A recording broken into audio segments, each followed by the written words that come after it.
Halo sahabat dan kerabat di mana saja Anda berada, salam sejahtera. Saya yakin Anda semua baik-baik dan sehat dalam pemeliharaan Tuhan Yesus Kristus.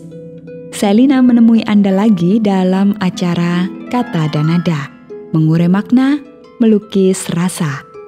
Pada edisi ini saya mengajak Anda untuk menikmati sebuah narasi yang pasti sangat menyegarkan.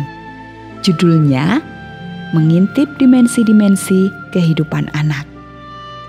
Dan sebagaimana biasa, Bapak Freddy Makitan akan menyampaikannya buat Anda dan saya. Selamat menikmati.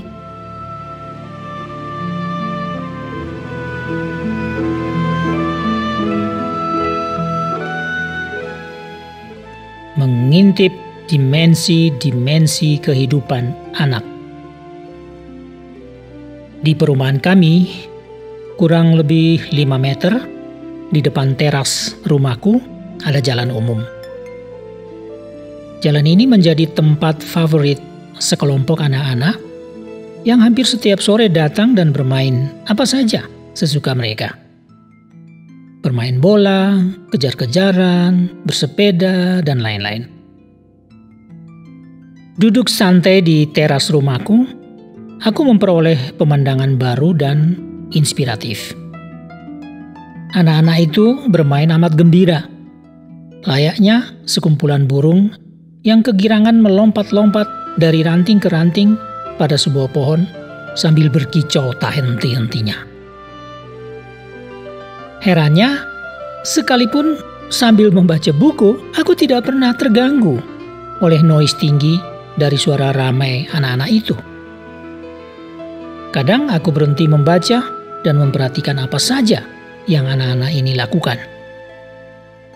Aku juga penasaran mendengar apa saja ocehan mereka yang mengalir deras non-stop itu.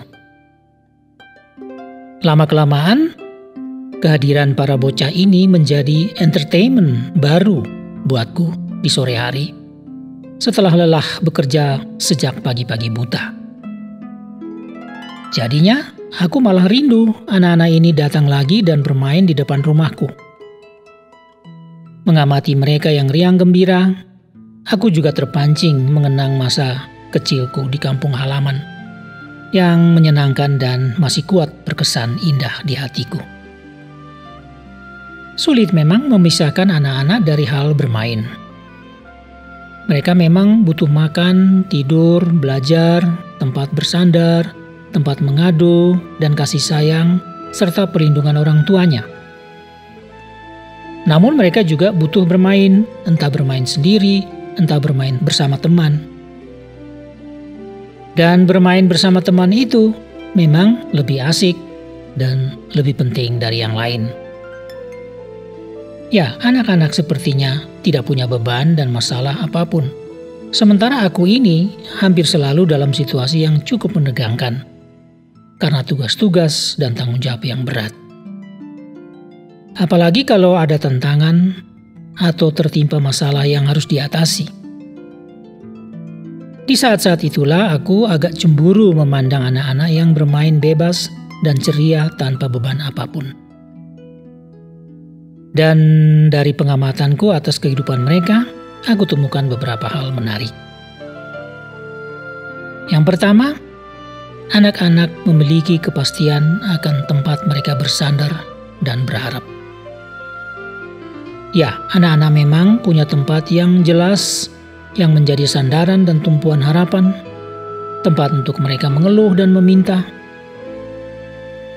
Tempat itu adalah ayah dan ibu mereka. Apabila mereka mengalami masalah atau merasa sakit, hanya kepada orang tualah mereka mencari pertolongan. Lalu aku berpikir, kita pun sebagai orang dewasa seharusnya ada tempat yang menjadi andalan dan harapan kita. Kita tidak bisa menyangkal bahwa kita harus memiliki sesuatu yang menjadi andalan kehidupan fisik kita. Ini menyangkut profesionalisme, menyangkut mata pencarian kita. Karena melaluinya kita memperoleh income tetap demi kebutuhan hidup sehari-hari. Rasa aman kita berada di sini, yakni jikalau kita memiliki pekerjaan dan penghasilan yang tetap. Dan bersamaan dengan itu, kita berusaha keras mengembangkan profesionalisme kita dalam bidang yang sedang kita geluti demi ketahanan maupun peningkatan hidup kita. Pegangan terpenting lainnya adalah nilai-nilai moral yang membimbing kehidupan kita sendiri. Kehidupan ini memang tidak cukup diisi hanya oleh kebutuhan fisik. Sisi lain kehidupan manusia adalah kehidupan moral yang membuat seseorang dapat diterima komunitasnya atau masyarakat yang lebih luas. Sangat sulit menjalankan kehidupan ini tanpa moral atau sikap dan perbuatan baik terhadap orang lain. Dan untuk itu, seseorang perlu memiliki pegangan nilai-nilai etis atau nilai-nilai moral yang disebut kebenaran.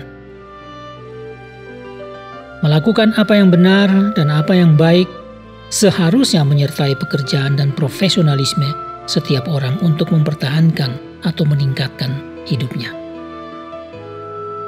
Yang kedua, anak-anak cenderung menerima dan menikmati kehidupan mereka. Saya melihat pada umumnya anak-anak dapat menerima keadaan mereka sendiri apa adanya. Mereka dapat berbahagia dengan apa yang sedang mereka pakai dan apa yang dapat mereka makan. Sekalipun mereka juga punya keinginan akan sesuatu yang lain, mereka tidak punya obsesi yang terlalu kuat untuk mendapatkannya. Mereka bahkan cepat sekali lupa apa yang diinginkan, lalu beralih kepada hal-hal yang lain yang menjadi kesenangan sesaat. Ini juga menjadi cermin bagi kita, orang dewasa, bahwa kehidupan yang sudah baik sekalipun dapat dirusak oleh sikap yang tidak dapat menerima diri sendiri, tidak pernah puas dengan diri sendiri, tidak menghormati dan berbangga atas diri sendiri. Sikap ini akan membuat rentan terpengaruh dan menjadi cemburu melihat keberhasilan orang lain. Lalu terobsesi untuk melakukan sesuatu yang terlalu tinggi yang berada di luar kemampuan diri untuk mencapainya. Maka aku pikir, sekalipun kita mempunyai cita-cita, kita juga seharusnya mengenal kemampuan diri sendiri agar tidak ngotot dan ngoyo yang bisa saja berakhir dengan mencelakakan diri sendiri dan bersifat fatal. Memang ada batas antara menerima diri apa adanya dengan keinginan kuat untuk mengembangkan atau memajukan diri. Dan kita perlu berlatih atau melatih diri untuk lebih peka agar kita bisa mengenal batas itu secara jelas dan tepat. Yang ketiga, anak-anak suka bermain. Tidak bisa disangkal, bermain adalah salah satu bagian yang mungkin sangat penting dalam kehidupan anak-anak. Ketika bermain, mereka dapat melupakan semua yang tidak menyenangkan dan menikmati dunia ini sepenuhnya. Dengan bermain, mereka seakan-akan dapat langsung pulih dari suatu keadaan yang tadinya menyakitkan dan memperoleh kesegaran dan kebahagiaan baru. Belajar dari anak-anak dalam hal bermain ini, aku teringat akan begitu banyaknya nasihat bahwa harus ada waktu untuk rileks. Ini untuk menjaga keseimbangan hidup, untuk mengurangi tekanan dan ketegangan sebagai akibat perjuangan hidup sehari-hari. Rileks adalah suatu kesempatan untuk melepaskan semua ketegangan, baik fisik maupun mental. Rileks juga memberi tempat untuk kehidupan spiritualitas kita. Di saat rileks, kita juga tenang untuk memperoleh kesempatan terhubung dengan Sang Pencipta yang Maha Kuasa. Rileks membuat kita bergembira. Apalagi kalau kita memiliki hobi tertentu, ini dapat membuat kita tertawa dan menikmati kesenangan batin. Dan mungkin inilah satu dimensi hidup yang paling sering terlupakan dan bahkan cukup sering tidak tersentuh. Rileks adalah waktu dan tempat untuk kita melepaskan sekaligus menikmati apa saja yang dapat menyenangkan kita. Dan ini akan memberi energi baru buat tahapan perjuangan hidup kita yang berikutnya. Bahkan nilai-nilai moral kita pun dapat bangkit dan bercahaya lagi. Rileks membawa kita keluar dari ketegangan yang sangat mudah menyeret kita kepada suatu kekusutan, kesempitan, dan kepicikan berpikir.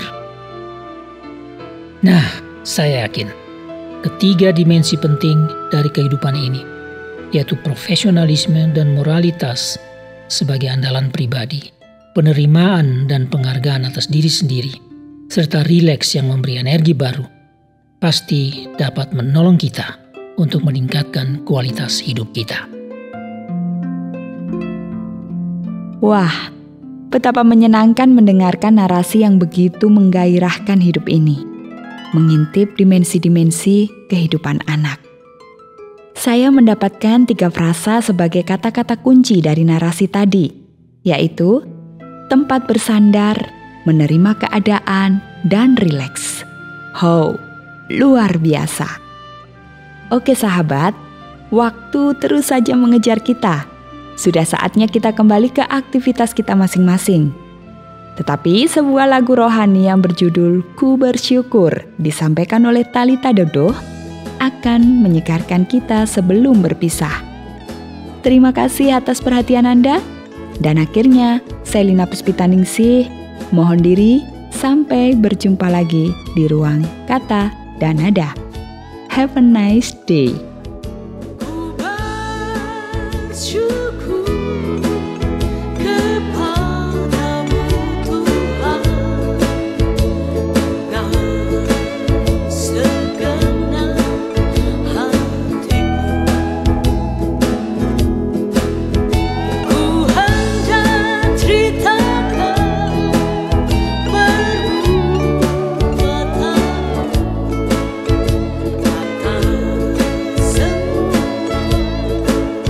Yeah.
Terima kasih Anda sudah mengikuti program kami. Jika Anda diberkati, jangan lupa like, komen, dan share supaya Anda tidak ketinggalan setiap program terbaru kami.